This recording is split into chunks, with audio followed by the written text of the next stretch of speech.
rematches in the Final Fours, pretty rare. Only the 5th time it's happened. The previous 4 occasions, only once has the losing team came back the following year to avenge that loss. UCLA hoping to turn that around against Florida. Bruins fell to the Gators in the national title game a year ago. Joakim Noah, the most outstanding player last year. Aaron Aflalo on the bench for UCLA early with 3 fouls. Corey Brewer able to take advantage, Digger. Take advantage in that first half. He was the offense, scoring 15 points, inside, outside, shooting the threes. He was on fire. That one gave the Gators a 2-point lead, about 5 and change to go. Ship coming down the boulevard. He had 14 points in the first half. That was under 3 minutes to go when he hit that one. Ship trying to keep his team in it, but Brewer knocking down the 3, the 15 points Digger mentioned. Gators had a 6-point lead at the half. In the second half, Joakim Noah going to work, Dick. He did a great job on the offensive boards. Florida really dominated the glass. They really made threes, but they got on the offensive glass big time. And once again, Corey Brewer, who was just sensational. He was sensational on both ends of the floor, defensively and on the offensive end as well, and they got great contributions from the bench. Chris Richard coming off the pine to give 16 points. And the kick out to Lee Humphrey, who set a record for 3-pointers in an NCAA tournament career with 43. Torian Green, Smith, and then Horford back there to flush it home. Here is Green popping one up. Noah working the offensive window again, and Noah dominant inside as the Gators pulled away late. There's Yannick Noah, Joakim's father, as Florida does it to UCLA again. 76-66. Guys leading the way. Brewer with 19, Richard with 16, Humphrey with 14. After the game, Billy Donovan was asked, did last year's meeting have any impact on this year's outcome? We needed to understand that UCLA was different and they were better than a year ago. So us going back and looking at that game and trying to break it apart, for us, was not helpful. There's only one team that's going to be truly happy leaving Atlanta, and that's going to be whoever wins the game Monday night. We were there as the bridesmaid last year on championship night, and that's no fun. Obviously, we would like to have got past Florida, and again, credit Florida. They're a great team and very well coached. It's been fun this whole year, and to be back in the national championship game is exciting for us. And no matter who we play, they're going to be a tough team. So we're just, Ohio State's tough, so we're just looking forward to the challenge. You know, a lot of people thought it may be possible for us to get back to this point. A lot of people thought it wouldn't be possible. I really felt like the best thing that I tried to emphasize to our team was the most important thing is to try to become the best we can become. And if we do that, then we got to let the chips fall where they may. Florida trying to repeat as Duke did in 1991-92, the last teams to do it. In the 2 games between the Bruins and the Gators in the last 2 years, title game last year, Final Four game this time, very similar in the numbers. Aflalo's 17 points on Saturday night. Most came after the issue was decided. The other national semifinals, Georgetown and the Ohio State University. Roy Hibbert and the Hoyas coming in. Georgetown all-time 4-0 in national semifinal games. Oden and the Buckeyes making their 10th Final Four appearance. 2:31 into the game. Oden has 2 fouls. Well, I'll tell you one thing. He went to the sideline. They called him quick on a big guy. Hibbert also got in foul trouble. Had a strong first half. Got him the ball when Oden went out. He was very effective. Hibbert with 8 points in the first half. The baptism of the masses on that one. Mike Conley Jr., though, Jay, able to keep his team going with Oden out. He shows such great poise, made great decisions. Georgetown plays a switching man-to-man defense. When he had mismatches, he put it on the floor, got to the rim, and found open people. Bucks had a 4-point lead at the half. It was tied when Oden finally got his first points of the game. A couple of minutes later, Oden can't go over the top of Roy Hibbert when Harris picked up the loose ball. Hibbert picked up his 3rd foul, and he'd leave the game, and immediately Oden goes to work. This is where he likes to get it down low, he can go over his shoulder, gets 13 points in the second half. He was the difference with points in the paint, going to his best moves, making sure he got to that rim. Hibbert came back in. He couldn't stop Oden, and on the inside, Hibbert had a terrific offensive game, Jay. Well, he's got great footwork, great hands. You can see him going to the left hand, gets fouled inside. Hibbert is an outstanding performer, but Greg Oden, when he gets that deep post position, there is just no stopping him. He's become much more aggressive over his last 15 games. Hibbert finished up the night with 19 points. Hoyas within 6, but David Lighty, Dick, would make a huge play. Yeah, he really did. He made a terrific play offensively, but he also was tough on the defensive side as well. I thought he neutralized Green, who's certainly their star. 67-60, the Buckeyes going to the national championship game for the first time since 1962. Look at what Mike Conley Jr. did. 15 points, 6 assists, 5 rebounds, a complete night for the point guard. But for the big fella, Oden, the foul trouble again. He was asked, what was the deal with all of the whistles? What happened? The ref blew the whistle. It was just me being out there and being excited. And, I mean, I can't lower my shoulder and I can't move setting ball screens.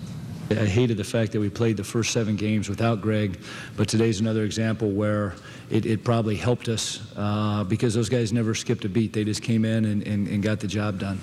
I can't say it any other way. They are a very good team with or without him in the game, and they have shown that all year. And so, clearly, he is a presence. He's a force at both ends, and he does make them difference just because of you have to be attentive to where he is. But when he's not in the game, they are a terrific team, and they've shown that all year. No question that they have, but history not necessarily on Ohio State's side. The Buckeyes have now won 22 in a row, and since seeding began in 1979, taking a long winning streak to the title game, that's not the way to go. Guys, thank you very much. That is college basketball's holy grail, and it's on its way back to Gainesville, Florida. Glad to have you along with us from Atlanta and SportsCenter's continuing coverage of the men's Final Four. Digger Phelps, Dick Vitale, Jay Billis all here. We'll hear from these guys plenty in just a little bit. Last season, after Billy Donovan and Florida won the national championship, Billy D graciously said after the game, you play this tournament again, you'll have a completely different outcome. Well, winning the title once is nice. Winning it twice gives you an indelible mark in college basketball history. They did play the tournament again, and the results were strikingly similar. Florida taking on Ohio State for the national championship in the Georgia Dome. Donovan trying to go back-to-back. He would be the first program to do it in 15 years. Greg Oden trying to bring a title to Columbus for the first time since 1960. 12 minutes to go in the first half. Walter Hodge off the bench. They called that a foul. Gators had a 6-point lead after the 3-point play. Later on, Ohio State down. Oden coming up large, Dick. I'll tell you, Reese, he was absolutely dominant defensively and offensively. He wanted the basketball. He was very active. He demonstrated a great deal of versatility, and he stayed out of foul trouble. Buckeyes down by 5 at that point. They closed to within 2 when Lee Humphrey got loose. Lee Humphrey's home. You can't leave him. You got to play him. He was 4 for 7 on threes. Then it's Brewer's turn. He hits a 3, and let's come back with Mr. Green and find a 3. They go 10 for 18 shooting threes in this game. 6 of 9 in the first half when they pushed that lead to double figures. Over 3 minutes to go in the first half. Ron Lewis misses. Conley misses the putback. And Oden baptizes the masses. He had a dozen boards. 2.5 minutes to go in the half, and the Florida defense taking control. Corey Brewer, thank you very much. Gators up by 11 at the half. But, Jay, in the second half, the big fella trying to assert himself. Well, Greg Oden just had a magnificent basketball game. He was calling for the ball inside. He was strong.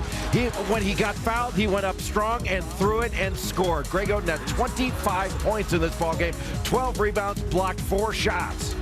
But the Gators, as they often do, found a way to answer. Humphrey, NCAA tournament's all-time 3-point leader, knocks down 1, and then Green in transition, Horford finishes. Horford gets down that floor, 18 points, 12 rebounds, but it's a transition game, slam dunk it. Now Oden can't block it. And as the Gators try to pull away, Oden was there with big-time defense, but Florida still made them pay, Dick. I'll tell you, that was the dagger. They come up with the loose ball, and there's the trifecta by Humphrey.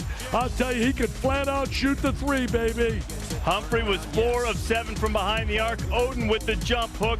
Ohio State keeping it in single digits, but stepping out once again, another big-time 3. Well, Corey Brewer gets the ball to the middle of the floor, collapses the defense. They always find the open man, and the open man winds up being the go-to guy for Florida. Chris Richard, the open man that time, as the Gators lead by 9 again, and moments later, Horford showing that vast array of skills, Dick. I'll tell you, he had a monster game. The kid is so underrated. When you look at that roster, and he's a key player and a catalyst for that basketball team. Greg Oden, despite his spectacular efforts, not enough. And Florida national champions again. Last year's most outstanding player, Joakim Noah, celebrating along with Billy Donovan as Florida becomes the 7th program to win back-to-back national championships and the first repeat champion since Duke did it in 1991 and 92. As for Ohio State, they fall to 1-4 all-time in title games. That modest team couldn't quite get over the hump. I thought that we fought about it, as hard as we could. We just couldn't turn the corner on them, and which is what teams like that do to you, and give them the credit. But spectacular season for these guys. I could not be prouder. Honestly, don't have words to describe my feelings and my emotions for our basketball team right now. I mean, that just hurt. I mean, they out-hustled us on the hustle plays, and that's things that national championship teams do. I sit up here very, very humbled because I think I was fortunate enough over the last 2 years to coach a group of guys that has to go down in history as one of the greatest teams of all time. And I'm not saying that they were the most talented, and I'm not saying that they were flawless. But when you talk about the word team and what team encompasses in terms of unselfishness, sacrifice, playing together, they have got to go down and be considered, in my opinion, one of the best teams to ever play. Not going to get me to say anything about three-peat and next level. No, I'm not talking about it. You guys can say whatever you want. Right now, I'm living in the moment like my coach taught me. Pretty easy to see where this game turned. Ohio State actually made more field goals than Florida, but not from behind that arc at 19 feet 9 inches. The Gators, 10 of 18 from 3. Ohio State just 4 of 23. And Jay, Florida really broke it open in the first half. Well, Florida